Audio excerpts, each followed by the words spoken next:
Yoswa essuula 4 olunyiriri olusooka okutuuka ku lusembayo. Awo eggwanga lyonna bwe lyamala okuyitira ddala mu Yoludaani, Mukama n'agamba Yoswa ng'ayogera nti,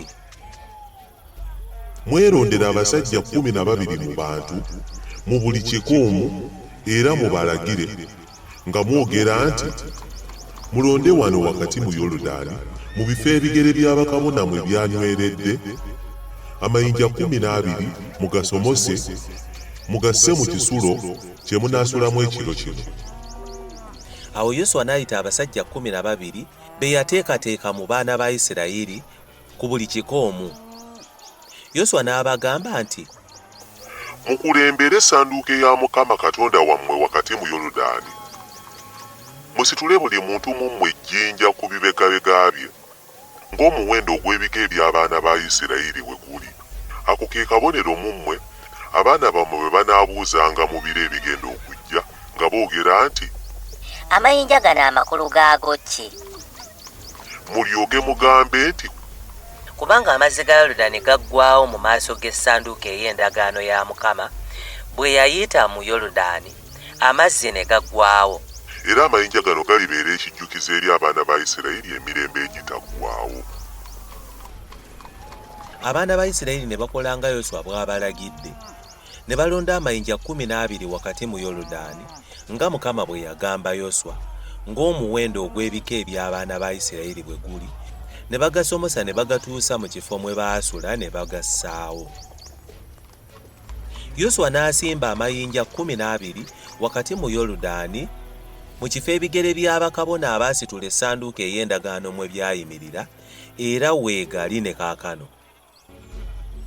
Kubanga bakabona abaasitula essanduuko baayimirira wakati mu Yoludaani, ne kituukirira buli kigambo Mukama kye yalagira Yoswa okubuulira abantu, nga byonna bwe byali Musa bye yalagira Yoswa, abantu ne banguwa ne bayita.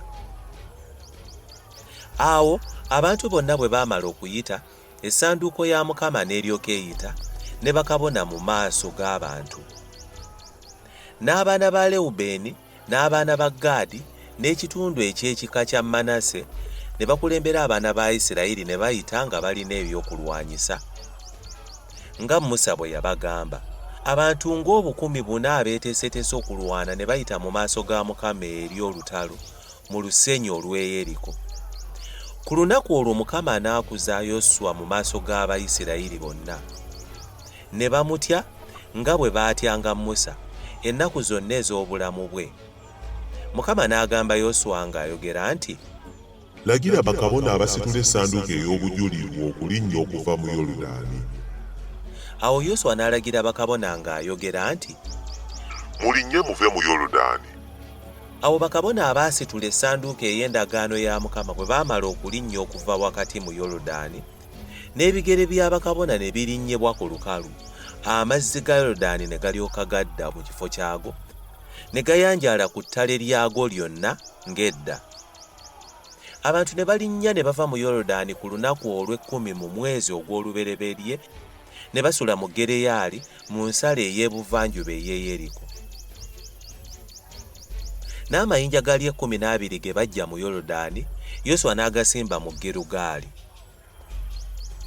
N'agamba abaana ba Isirayiri ng'ayogera nti, abaana bammwe bwe banaabuuzanga bakitaawe mu biro ebigenda okujja, nga boogera nti, amakulu g'amayinja gano ki? ne mulyoka mutegeeza nga abaana bammwe nga mwogera nti, Abayisirayiri baayita mu Yoludaani muno nga lukalu. kubanga Mukama Katonda wammwe yakaliza amazzi ga Yoludaani mu maaso gammwe okutuuka bwe mwamala okuyita, nga Mukama Katonda wammwe bwe yakola ennyanja emmyufu gye yakaliza mu maaso gaffe okutuuka bwe twamala okuyita. Amawanga gonna ag'ensi galyoke gamanye omukono gwa Mukama nga gw'amaanyi, batyenga Mukama Katonda wammwe emirembe egitaggwaawo.